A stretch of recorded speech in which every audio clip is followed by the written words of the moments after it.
Good morning, welcome back to my channel. Morning মানে কিন্তু আমার মর্নিং। এখন বাজে দুপুর 2টো। আর কলকাতার রোদ কিন্তু ভীষণ মিষ্টি, কারণ ঠান্ডাটা তো আছেই। আর একদম হালকা একটা রোদ, যেটা ভীষণ এনজয় করা যায়।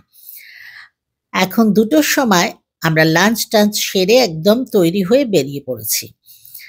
এবার আমরা দুজনে বহু বছর পরে একসঙ্গে এলাম, যেটা ঝিনুকের জন্য আমরা পারি না অ্যাকচুয়ালি। আগে রিনির জন্য পারতাম না, মানে রিনি ঝিনুক দুজনের জন্যই। এখন ঝিনুককে একা আমরা তো ছাড়ি না, বাট এবার আমরা ওকে কেনেলে রেখে আমরা দুজন একসঙ্গে এসেছি, কারণ কিছু ইম্পর্টেন্ট কাজ আছে, সেটা আজকে তোমাদের বলবো। দেখো, এসে গেছি, লিফটেও উঠে গেছি। আর যে সঙ্গের মানুষটা সবসময় বলি, তাকে তো দেখানোই যায় না, উল্টে তার সামনে রেকর্ডিং করাটা খুব প্রবলেম। সেই জন্য তোমরা বুঝতেই পারছো যে আমি কিন্তু আজকেও ভয়েস ওভার করছি। যাই হোক, বেরিয়ে ট্যাক্সিতে বসে গেছি। আর আমার না কলকাতার রাস্তাঘাট, যেটা সবসময় বলি যে আমি ভীষণ এনজয় করি। এত বিশাল লম্বা জার্নি হয় না এখানে, মোটামুটি অল্প সময়ে সব জায়গায় পৌঁছে যাওয়া যায়। যাই হোক, এবার চলো পৌঁছোই, কারণ এসের থেকে এবার একটা দিনও বসতে পারিনি, মানে রেস্ট হয়নি। দেখো কোথায় এসেছি, দেখে বুঝতে পারছো এটা একটা গাড়ির শোরুম। অ্যাকচুয়ালি যেদিন এসেছি সেদিন থেকে এখানে দৌড়াদৌড়ি চলছে। বাট এই শোরুমটা কিন্তু সত্যিই ভীষণ ভালো। মানে আমাদের পাওয়াইতেও আমরা হন্ডা কিনেছি বেশ কয়েকবার, কিন্তু এইরকম শোরুম, কারণ কলকাতাতে না কি হয়, অত এক্সপেন্সিভ নয় না, তো বড় বড় জায়গা পাওয়া যায়। ইভেন আমার বন্ধুদেরও দেখি বেশ বড় বড় নিজেদের নাচের স্টুডিও, যেগুলো আমি বম্বেতে করে উঠতে পারিনি, এটা সম্ভব না, মানে এত এক্সপেন্সিভ। যাই হোক, তো এখানে এসেছি। এবার এসের থেকে প্রত্যেক দিন আমরা শুধু দৌড়াদৌড়ি করেছি, একটু রেস্ট হয়নি। যাই হোক, একটা রুমে বসেছি। প্রত্যেক দিনই আসছি, কাজ কিছু না কিছু চলছে। তো আজকে ফাইনাল, মানে আজকে আমরা এসেছি গাড়ির ডেলিভারি নিতে। তো কিছু লাস্ট যেটা পেপার ওয়ার্ক থাকে, কিছু সাইন করার থাকে, সেই কাজগুলো চলছে। আর ফাইনাল, ডেফিনেটলি ফাইনাল চেকিং যাই হোক, সেইগুলো চলছে। আর এর জন্য না, মানে যেটা বলছি তোমাদের, যে এসের থেকে একদিনও রেস্ট হয়নি। শুধু এটা না, আরো বাড়ির কিছু কাজও করাচ্ছি, যার জন্য ভীষণ মানে দৌড়াদৌড়ি। আহ, কি বলবো আর, যাই হোক, ঠিক আছে, মনে হয় যে কদিন করি, কারণ আমি একা এলে আমার একটা অন্যরকম লাইফস্টাইল হয়। আমি অনেক রেস্টে থাকি, বন্ধুদের সাথে আড্ডা মারি, ঘুরি। বাট এবার যেহেতু দুজনে এসেছি আর এতগুলো কাজ নিয়ে এসেছি, তার মধ্যে এটা একটা খুব ইম্পর্টেন্ট কাজ, সেজন্য তোমাদের সাথে শেয়ার করছি। দেখো, এর আগে বম্বেতেও আমরা প্রচুর বার নতুন গাড়ি কিনেছি, কিন্তু তোমাদের সাথে কোনোদিন শেয়ার করিনি, বিকজ এটা তো ঠিক আছে, ন্যাচারাল, সবাই নিজের সুবিধা মতো তো জিনিস কিনবেই। বাট এটা আমার কাছে খুব ইম্পর্টেন্ট। কেন জানো তো, আমার বাবার আগে এখানে একটা অ্যাম্বাসাডার ছিল কলকাতায়। তারপর থেকে আর কলকাতায় আমাদের কোনো গাড়ি ছিলই না, এখন তো বাবা মা নেইও। তো এই প্রথম কলকাতায় আমি একটা গাড়ি কিনলাম। এটা আমার কাছে খুব একটা ভালো লাগার ব্যাপার। আর মনে হয় যেন বাবা মা এখনো আমার আশেপাশেই আছেন, ওরাও দেখছেন। তো এই ব্যাপারগুলো আমি খুব এনজয় করছি। বাট এখানে জানো তো, মানে সবকিছুই একটু আলাদা। এখানকার পুজো করার স্টাইল আলাদা, এখানে ডেলিভারি যেভাবে দেয় সেটা একটু আলাদা। ডেফিনেটলি সবাই নিজের নিজের জায়গা অনুযায়ী হয়, বাট আমি সবগুলোই খুব এনজয় করি। তো যাই হোক, এখন দেখো পুরোহিত মশাই পুজো করছে। আর তোমাদের মন্ত্রতন্ত্র শোনালাম না, মন্ত্র তো ডেফিনেটলি সংস্কৃত ওই একই মন্ত্র, একটু একটু টেকনিক গুলো একটু আলাদা। বাট যাই হোক, এখানে না আমরা তো সবসময় থাকবো না, তোমরা জানো। বছরে আমি 2বার আসি, সিদ্ধার্থ হয়তো ওরকম 2-3 বার আসে। তো সেই জন্য খুব বড় গাড়ি এখানে আমরা নিয়ে নিই। এটা হোন্ডা অ্যামেজ। অ্যান্ড আমার রিসেন্ট যে গাড়ি কেনা হয়েছে বম্বেতে, সেটাও সাদা। সেজন্য মনে হলো সাদাটা ঠিক আছে। অ্যান্ড আমাদের বিল্ডিং এ না গাড়ি রাখার খুব সুবিধে আছে। বাট যাই হোক, দেখো আমরা গাড়িটা ডেলিভারি নিয়ে বেরিয়ে এসেছি।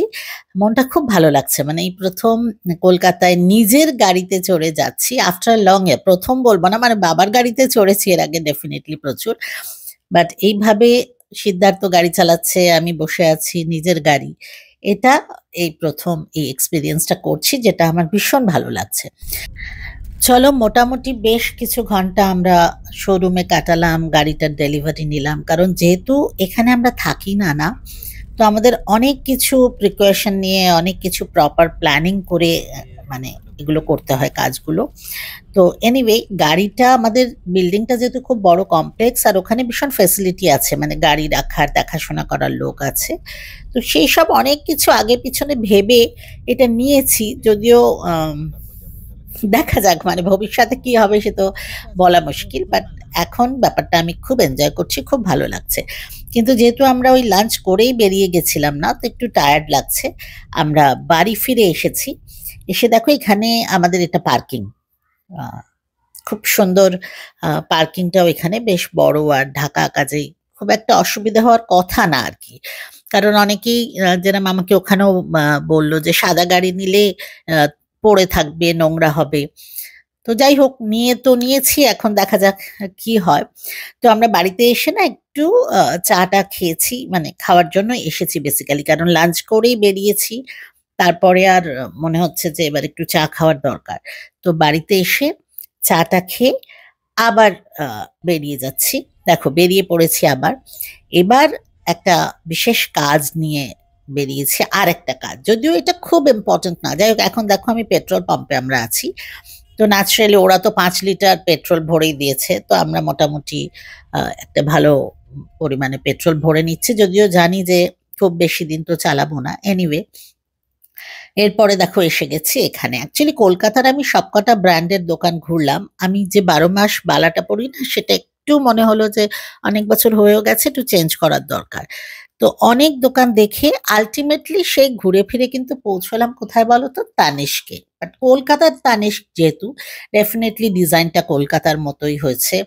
অ্যান্ড তানিস্কের সাথে যেহেতু বহু বছর বম্বেতে তো ভীষণ ভালো আমার ওদের সাথে ডিল হয়, তো সেই জানি না আমার অন্য জায়গার গুলো না ডিজাইন গুলো খুব একটা স্মুথ লাগছে না, হাতে লাগছে, মানে একটু খুঁতখুঁত লাগছিল।